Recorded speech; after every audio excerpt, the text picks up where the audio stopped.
Here we're going to learn how to crochet. So this is a video for anyone who's just starting out learning how to crochet, or anyone who wants some extra tips as they make their crochet patterns or projects. So I'm going to go through and show you all of the basic stitches. So to begin, you'll need some craft wool or some soft yarn wool.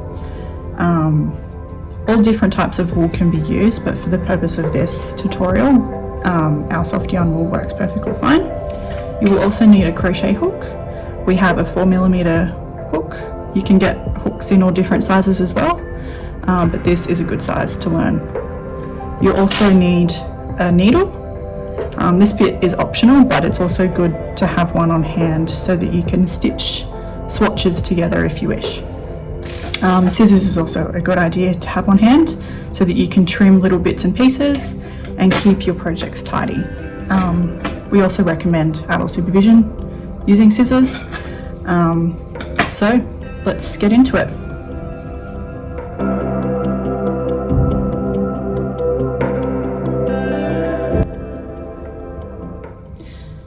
Okay, so for the first stitch, we're going to go through and learn how to do a single crochet stitch.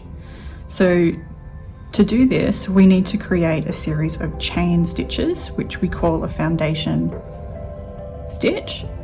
And that will be what we use to crochet into to build up the rows. So I'll show you how to begin, and then we'll go through and we'll learn how to do a single crochet stitch.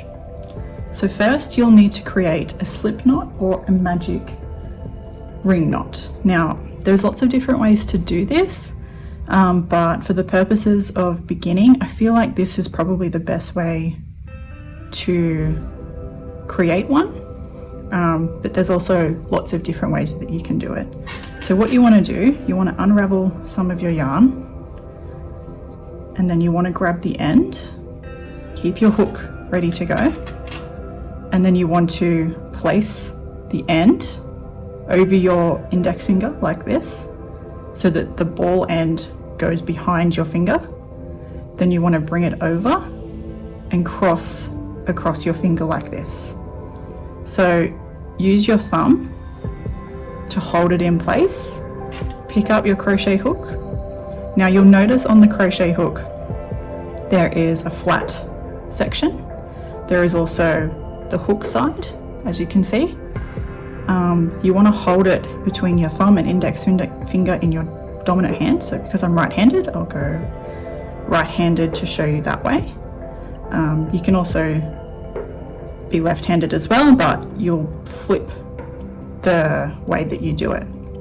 So holding the hook like this, place the hook under this first loop here, and then you want to grab the hook. So this flat section on the hook allows you to spin the hook direction. So keep that in mind for when we start with the stitches.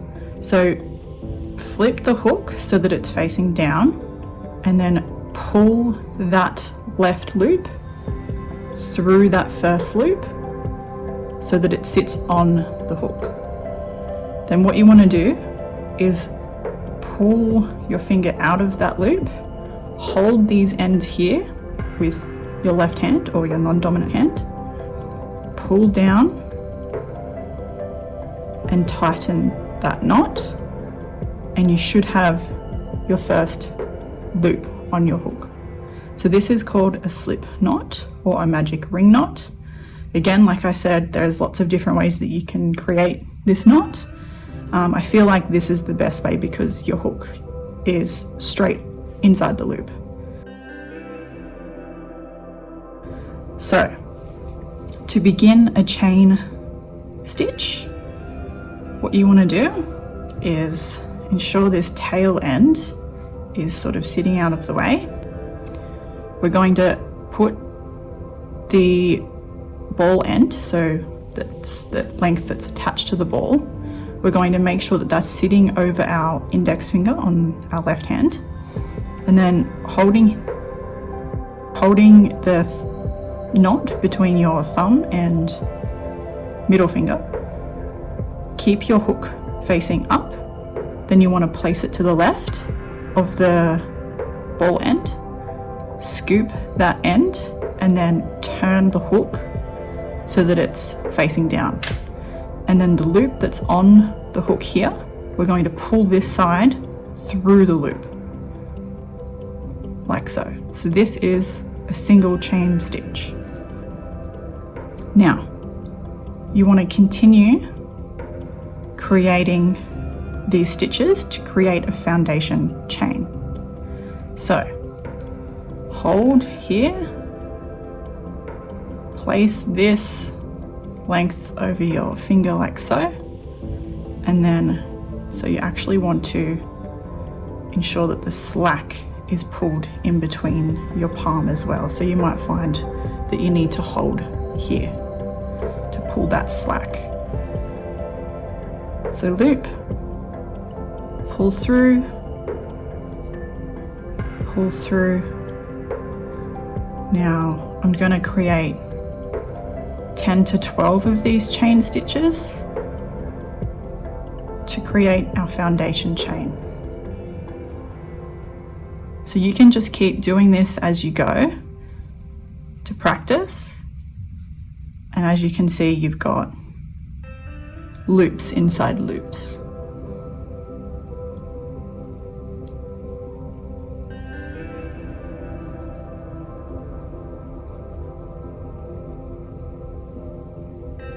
So that is your foundation chain or row of chain stitches.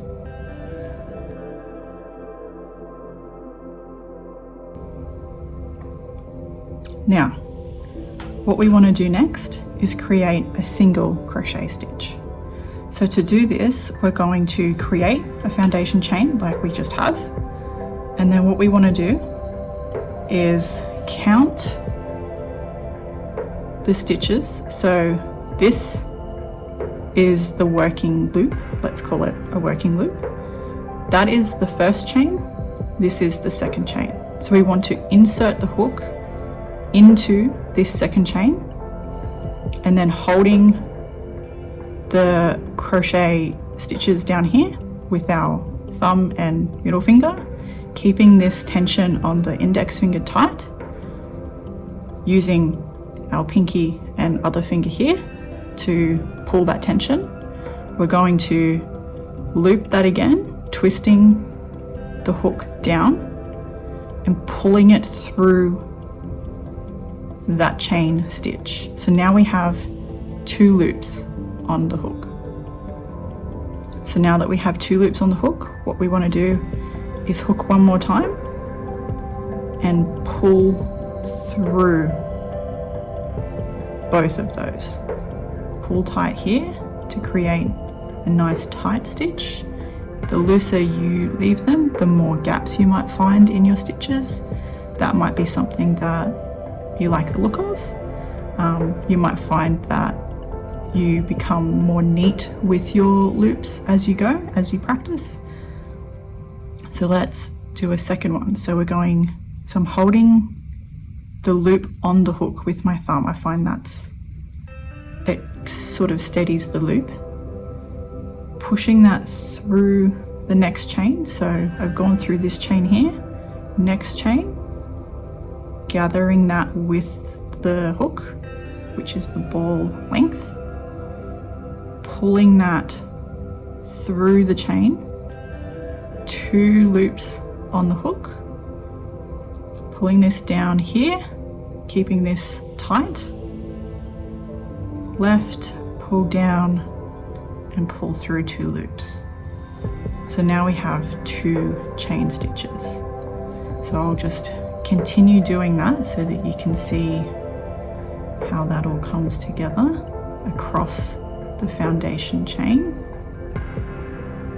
So if you make a mistake or you lose a loop and it falls off your hook, you can always pull back a stitch. So I'll just create a stitch. So that's 3, but if I lose the hook, see how the loop stays? I can always pull back to the previous stitch. Insert that hook back into the loop and then continue creating the stitches.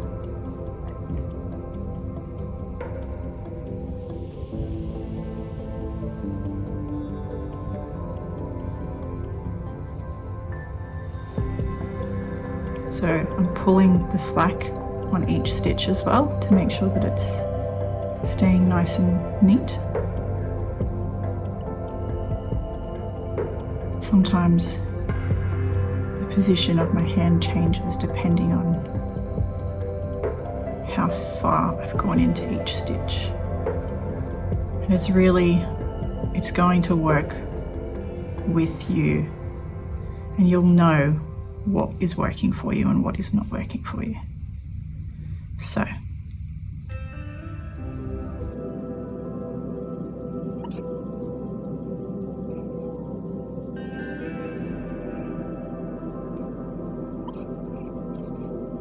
this chain at the bottom here has become a bit loose. That's alright. Just hold that tight there. Pull that through. We'll just do one more here and pull that last one through. So this is one row of single stitches. It doesn't look like much, but eventually, once you add each row, you'll start to see them come together. To create the second row, what you want to do is create one chain stitch. So pulling the ball end over the hook, or if you're holding this way and keeping your finger like this, in between like this, you would pull it like this. But now that I've got something steady to hold on to, I find that I can loop it this way. So I'm going to pull it around, turn my hook so it's facing down so that it gathers in the hook, and then pull that through.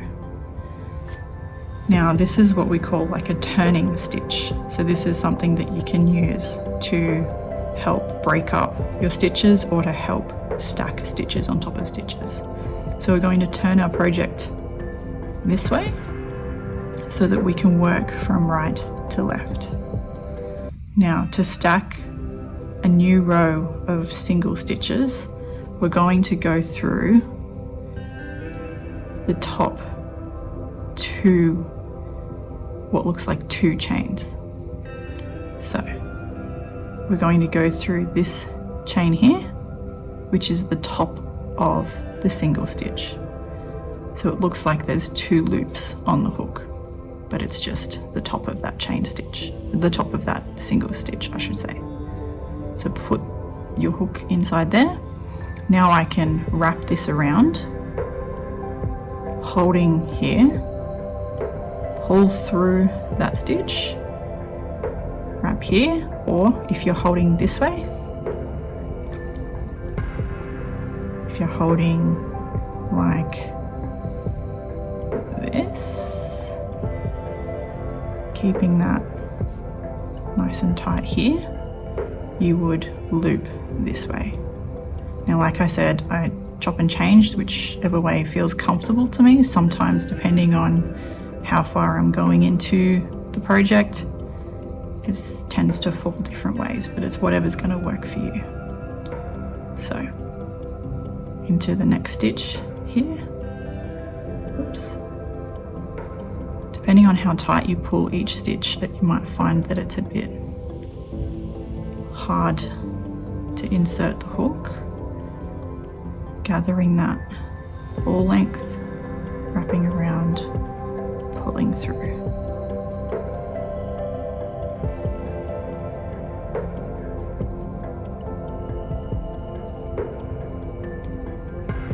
Wrapping around, pulling through. So you're always creating loops on the hook and pulling loops inside loops. That's the essential idea.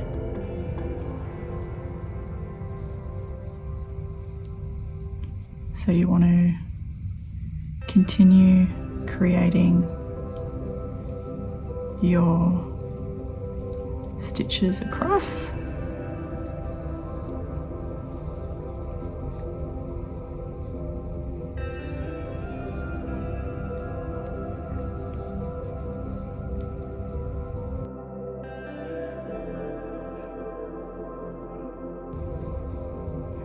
So I'm pulling that stitch tight so it becomes even.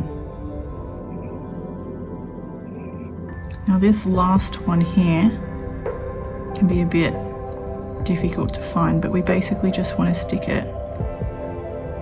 your hook through those top loops of that first single stitch. Pull that through. Now remember to chain one, flip your work over, and then continue across the top. Now you would continue until you've created a little swatch like this so that you've had a bit of practice. And basically, to tighten the last stitch, what we would do, I'll just show you on this one here, is you can trim the ball end off, and now that we've created that chain, we're going to pull the length through. So you're basically creating a chain, pulling it through, and instead of leaving the loop on the hook, you're pulling the whole end through. Pull tight, and that creates a nice tight knot. Now to tuck your ends and keep them tidy, what you could do is insert your hook into a section of your project, gather this end, this tail end, and just pull the end through and just weave it inside. Do that a couple of times until you think it should stay, and then you can just trim, and then you can do the same for this bottom end and weave that through and trim that off. You can also use a needle if you're not confident pulling it through. You can just weave the needle and thread through there. So that is a single crochet stitch.